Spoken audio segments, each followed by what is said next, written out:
Hello everyone, welcome to 577 week 5.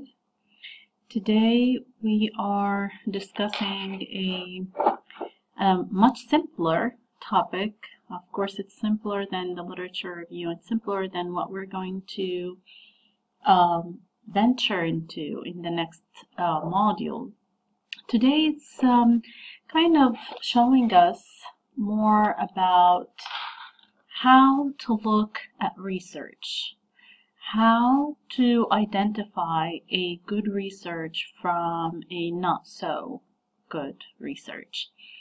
Usually in critiquing any research report, there are two reasons. One, it's because it is submitted for review for a publication company, and you are a reviewer in this publisher's office, or volunteering or hired to review a research, or you are reviewing a research in order to check if this is a good research that you can use for your own research literature review, or your own research building up on whatever topic that you're using. So you want to make sure that you are capable of identifying what is a good research and what's not, for these two reasons, either for your personal use or as a professional use, which is being able to critique a research and evaluate whether it's a publishing a go for publication or not, or rejected for publication. So let's start with the very first question. I have here this document with a list of questions, 6 questions for you. I am not going to answer them on the paper. I'm going to have them as my flow for the lecture. And what I want you to do after the lecture is to assess yourself whether you understand or not by trying to answer these questions to yourself, with yourself. You're not submitting it, but you are practicing or assessing your understanding. So after I finish, you can have this and I can upload it actually to our week 5 together with this video, so that you can use the Word document and fill it up and save it, and that will be your exercise for this chapter. Now, what is a research critique? As we said, it's something that you use in order to evaluate good research from what is not a very good research.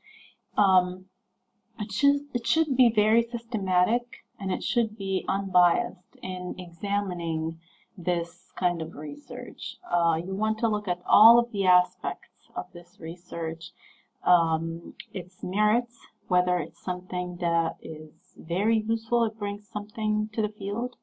You want to look at the limitations, that this research maybe has shortcomings or something that needs to be fixed or changed, either in the data collection process or the sampling, and then the significance, the purpose of this research, whether it's powerful or not. So in general, you're evaluating all of that in a very systematic manner without any biases, in order to examine its worthwhile, if you may say. Now, research critique requires experience. That's number one.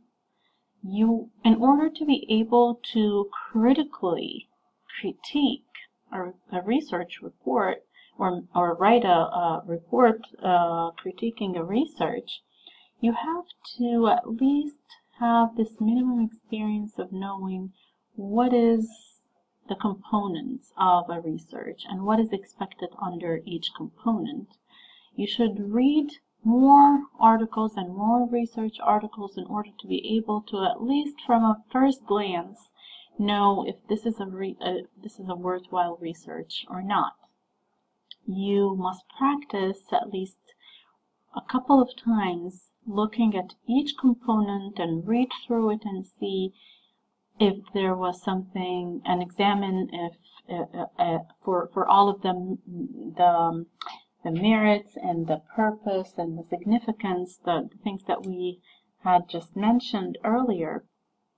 Look for all of that. So the first thing that you are required to be able to critique a research is to have this kind of experience. You were exposed to research before, and you know how to read a research, and you know how to evaluate or examine the different components of a research.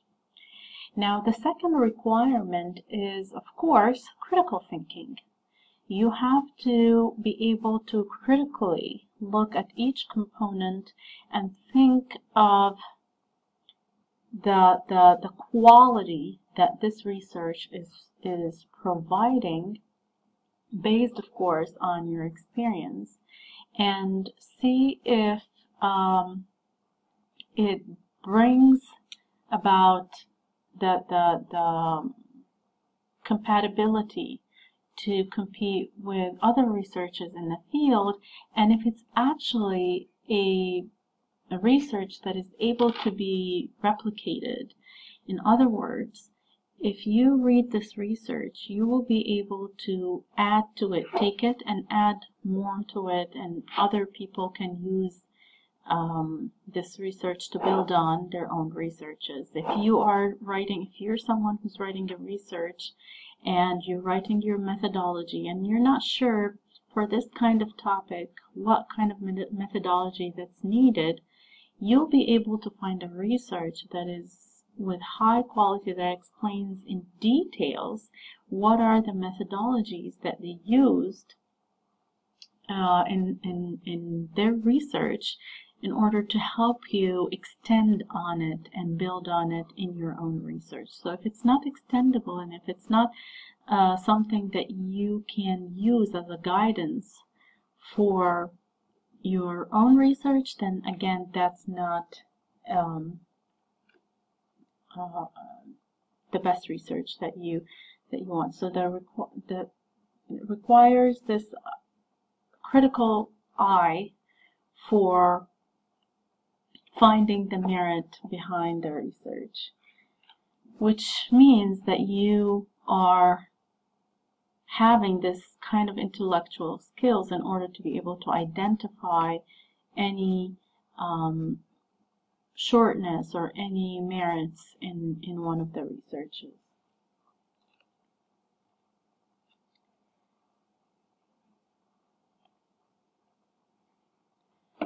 Okay, so why is research critique important?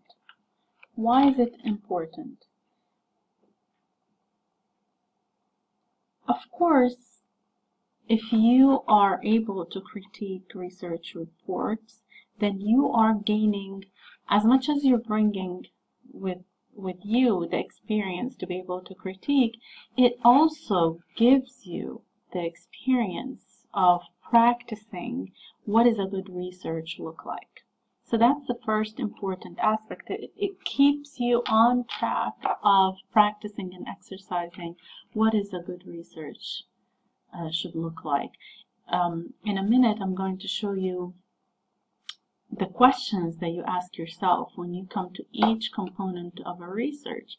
When you practice and review and critique many researches and you follow these questions, it brings it back to you. When you're writing your own research, you're evaluating what you're writing based on these questions. So it brings back this benefit to you. Also, it broadens your understanding in the field. You get an opportunity to read more, understand more, and evaluate more and dig deeper into a research when you're critiquing it. So this way you enhance your understanding in the field. So these are very important reasons why we are urging many educators in the field to critique more of the researchers, just to advance their profession and call for new worthwhile researches. What are the approaches for critiquing?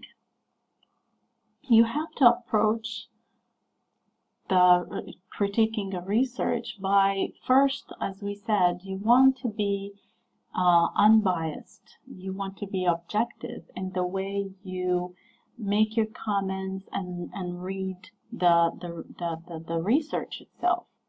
Also, when you give a feedback, you need to make sure that you're constructive in your feedback. You're understanding what you're saying, not out of rejection, but out of substantial, educated feedback, where you are telling the researcher, of course, and this is in the case of being reviewing for a publishing company, you want to make sure that you're giving objective and very well educated, constructed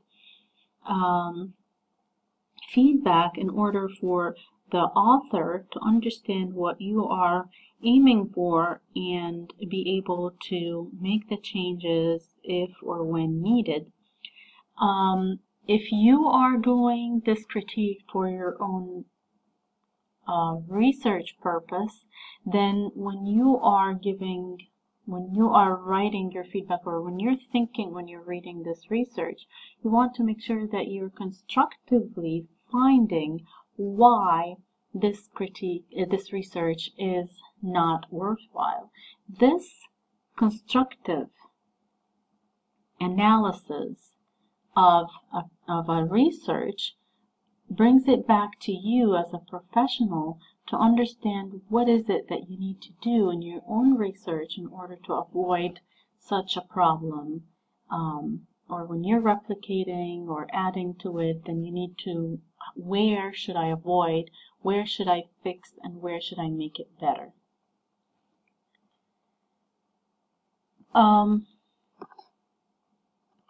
The process of critiquing a research report, you want to make sure that you read it carefully first. Comprehend and understand the research. Maybe start to compare the content of this research with other researches in the same field, tackling the same topic. And once you have this understanding and comparison of what is happening elsewhere in the research, then you'll get to start to analyze the components objectively, constructively, looking for merits. Remember all of these keywords. After you analyze each component, you have to start to evaluate the components based on specific questions that I'm going to show it to you right now, or guidelines or points that you need to build your evaluation in order to make sure that you are objective in your evaluation. And then you write or cluster down your conceptual and constructive feedback in order to either help yourself or guide you when you write your own research, or in order to give a feedback for an author if you're critiquing for a publisher. Now, let me show you general guidelines here that you can use. This is also, you'll find this also under Content Area Week 5 on Blackboard. Please read it carefully, but I'm going to go to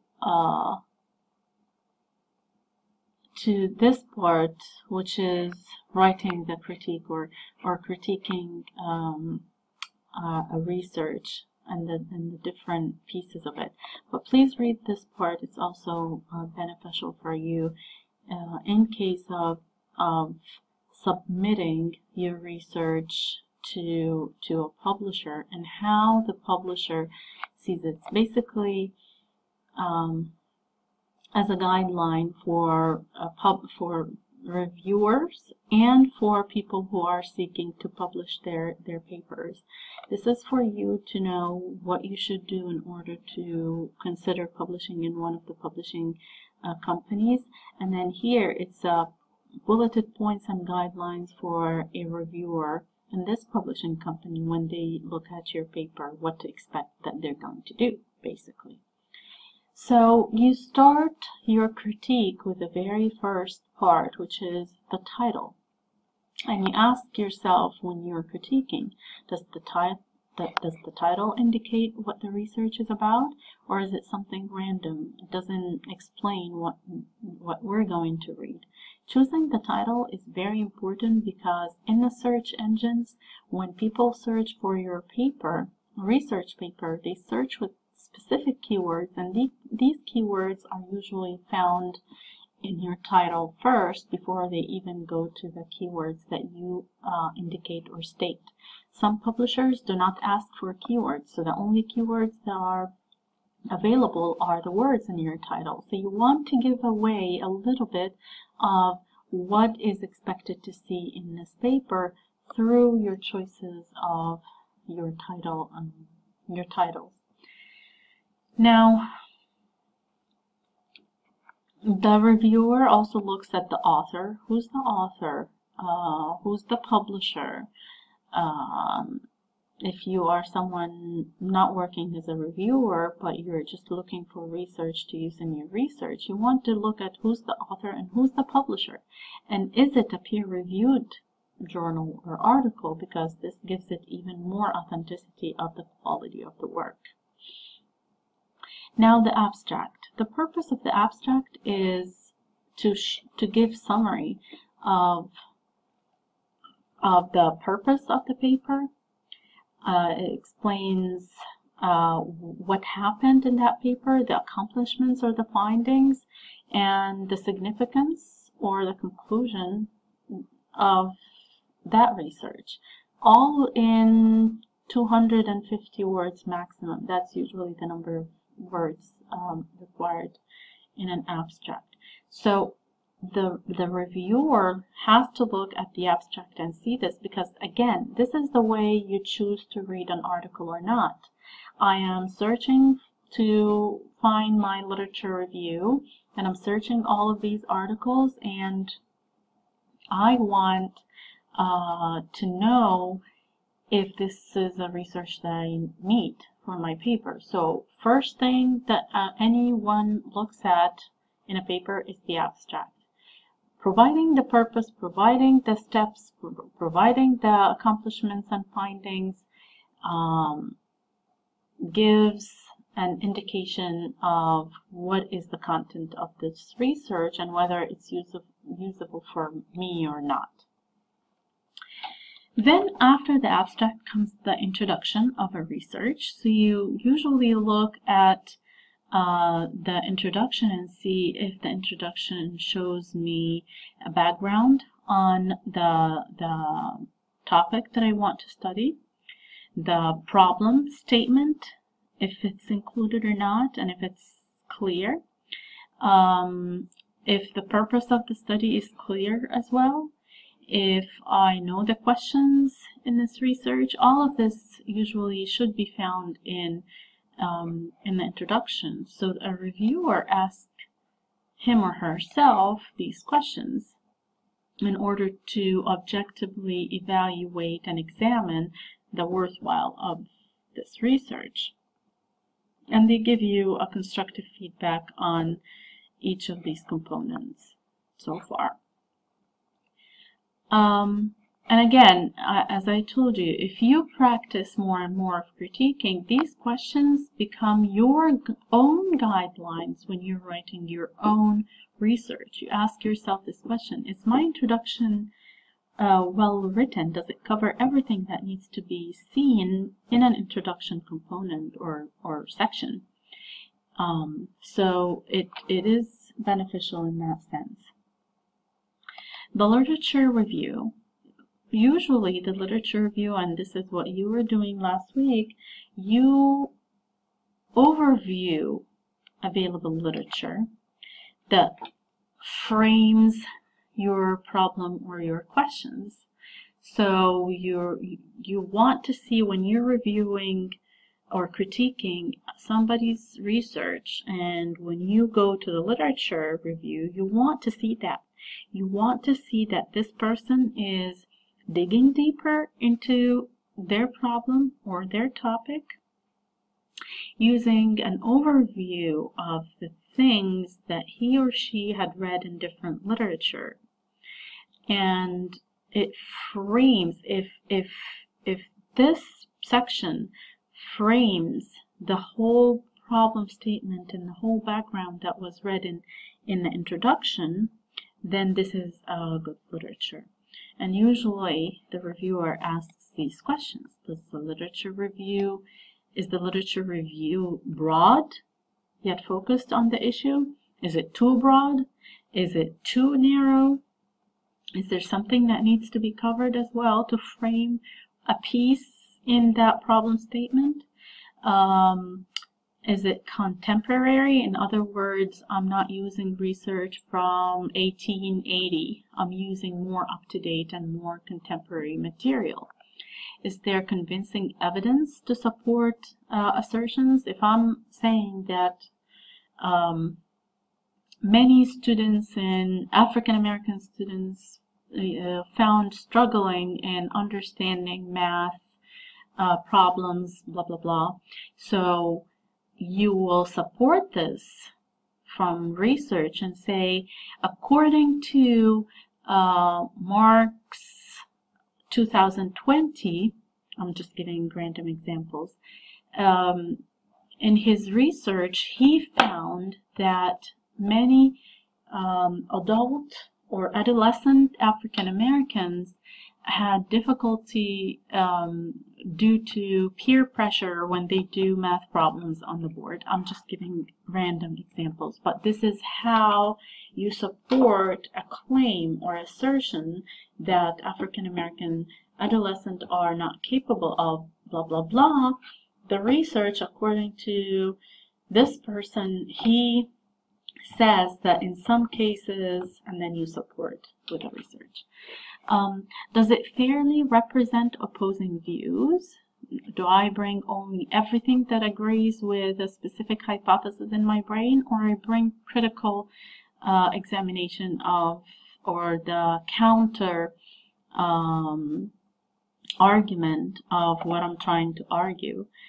You can say that, however, according to, and then you say a name, he did not find a significant difference in, and then you continue. So this way you show authenticity and your ethics, which is one of your terminology again in this chapter, the ethic of the author by looking at all the aspects that are related to his or her hypothesis or research problem.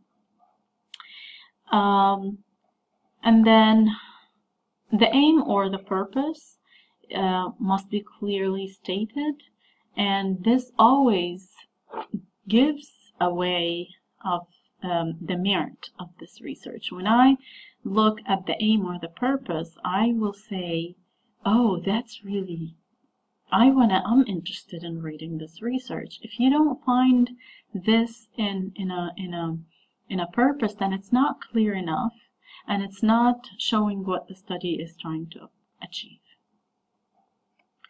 The next section after, well, we had abstract, we had the introduction, and we had the literature review, and the purpose usually comes in under the introduction, or you can do it just, if it's a long paper research, you can state again the purpose before you go to the methodology section. The research design is usually your methodology.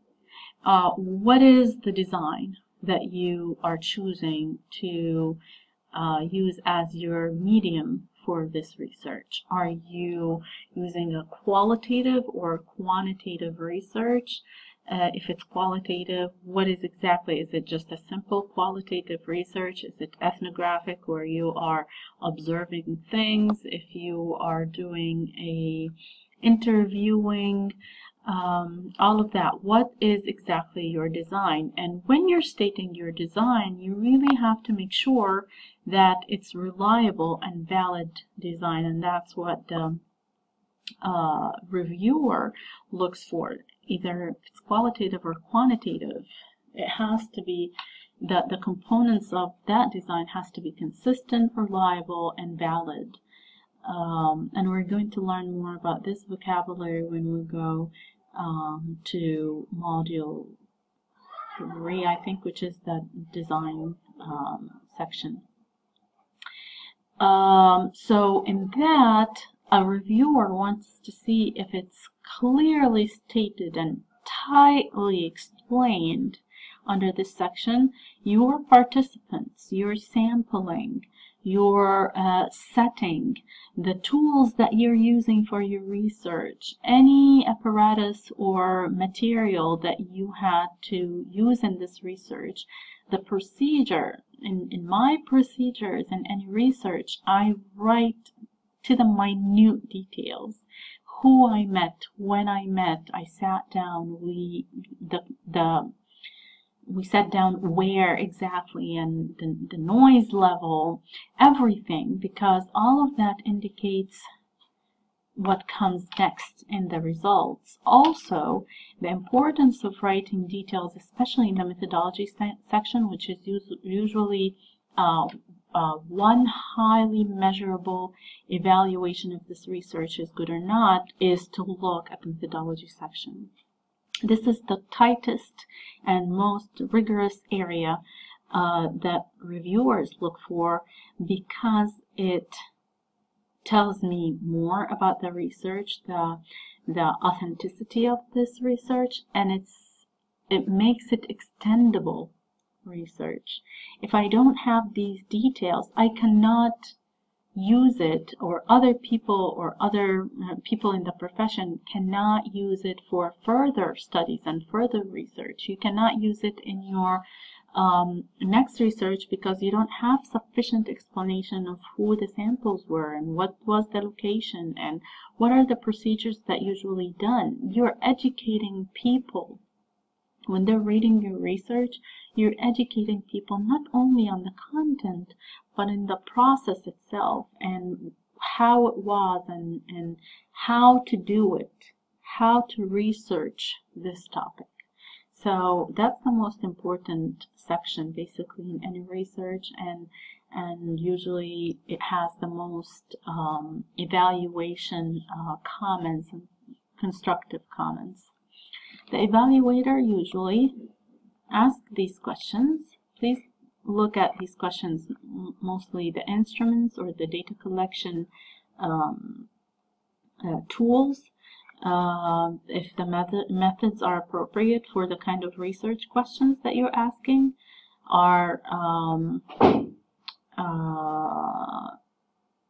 do we have enough or insufficient information on the participants? Do we have any ambiguous terms that we don't understand in this part? If there is, then you have to make sure that you have footnote to explain it, or even explain it in text. Is it reliable and valid? Is it something measurable or not? Is there a section for limitations? If there is a limitation, if someone reads your research and look at the methods section and has a question mark on something, then that's a limitation that was not stated, and it takes away from your evaluation report. Then comes the data analysis. After you collect the data, you analyze the data. Both come under the methodology section, but usually the collection of the data is written before you actually do the research. Once you conduct the research, you start in that next section of the methodology, which is analyzing it. How?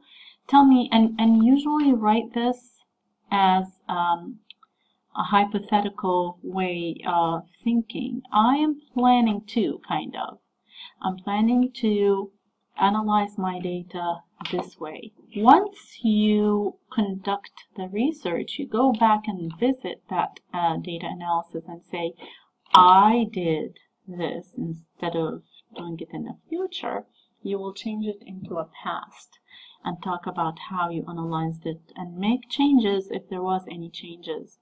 But just when somebody looks at your data analysis, they want to see what you have done exactly in the research field. When you went to the field itself, and what I meant. Are there enough details for the reader? Because if I want to build on this research, I want to have details in this because it will help me to do my own research.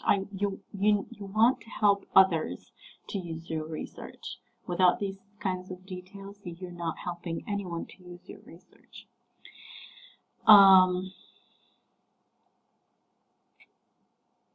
Okay, you can read this part too. It's straightforward. After the data analysis, you look at the discussion section, and that's when you are discussing the results, telling me the implications of your research results. So you did the data analysis here. And you talked about how you analyzed it, and then you told me about what kind of results. So here they combined actually two sections together. What I usually do is write the data analysis as part of the data collection, and then I write a complete different section that I call results or findings. The data analysis is just how did you analyze, what did you use in order to analyze the data.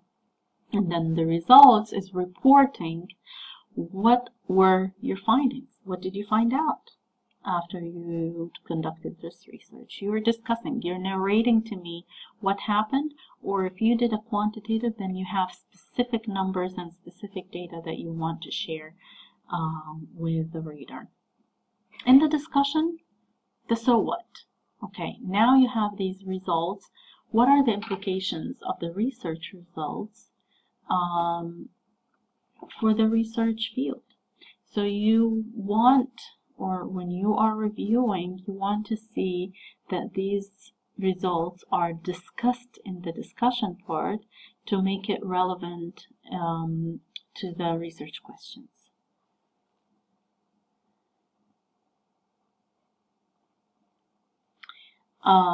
Okay, here the discussion, this is important. The discussion should contain a clear statement of support or otherwise of the original hypothesis or research questions. And these are the questions that a reviewer should look at when they're looking at the discussion section. Have the results been interpreted and discussed? Is there any reference to the research question and hypothesis? Am I making links right now to show that the purpose is achieved? Is it related to the conceptual or theoretical framework, or is it too far? How again, you're making connections between the results, the discussion, the framework, everything. Tighten it up all in the discussion section. Are you having specific recommendations or things that you want to improve in the field or for teachers to know, for example?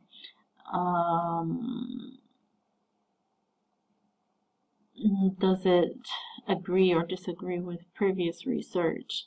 Is it relevant? And then at the end, I want to look at the conclusion, and I want to see a concise, summarized conclusion. You find some British spelling here throughout the article. It's just British, it's not misspelling. So you look at the conclusion and you want to see, are the main points covered? Does it summarize now the whole perspective of the topic? Does it give specific recommendations? And then in the conclusion, you can always say, for future research suggestions, this is what needs to be done to complete this research problem or whatever. When I find this strong conclusion, it means that it's, again, another worthwhile research.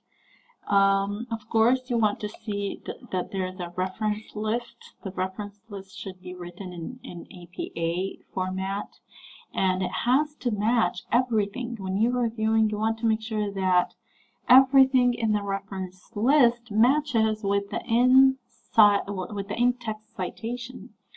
In some researches, when I do review for publishing companies, in some researches I find that the researcher has something in text but did not reference in the reference list, or vice versa.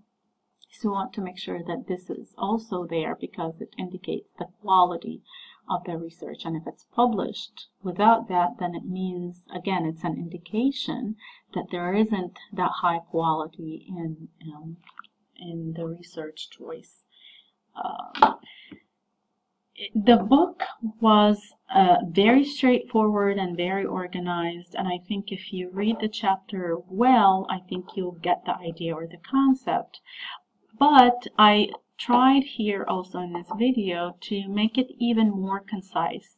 If you found yourself for any reason after reading the chapter was too much information, or too many things going on, just because of the lack of experience, you still don't have the experience of research writing and research analysis, I made sure in this video to just make things concise and simple and straightforward to the point. So you can use these two in order to check or your understanding for this chapter, is to answer these questions either from the video that you just watched, or from the book. This way you'll have a summary of the key things that you need to know. And in that general guidelines, that's this, which is the guidelines for each component of the research and what kind of questions you should ask yourself when you're critiquing a research report. Hopefully this is more concise and it gets you to the point, and so far you're doing great, guys. Hang in there. I know that the hardest part is that part that passed, because you are actually creating something out of nothing. You're finding a problem, you're making it concise and writing a statement about it. You're actually finding a good research question that explains this problem and is a research worthwhile. And you're writing a literature, summary of the literature as an overview or frame of this problem. That's the hardest part. To find this, many people researchers and writers stay in this phase for the longest time.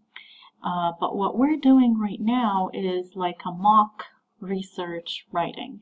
So we're minimizing and sampling from every component just to get you to be familiar with all of this, bringing the experience to you, understanding what each one should contain.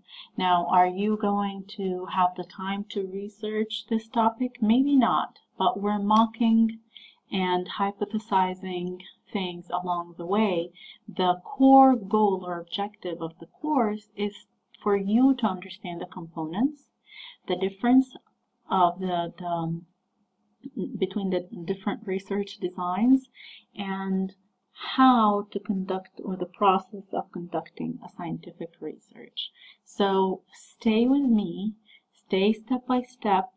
You are doing well. I have no red flags on any of you. So far, all of you are asking good questions. Please keep the communication. I had so many very good questions throughout the week, and continue to do that. You are learning. Take it, sink it in. That's the process of a typical learning of how to write a research. So good luck, keep the questions going, and I hope that the extension will help you to find yourself more comfortable with your topic, your questions, and the literature review that you are reading right now. All right. Have a good week and continue the hard work. You don't have questions for discussion board for this week. All what I want you to do for this week is to just finish, submit, and then listen to the video, read this, and practice this for this chapter. That's all. You are not submitting anything for this week, and no discussion board questions. All right. Bye.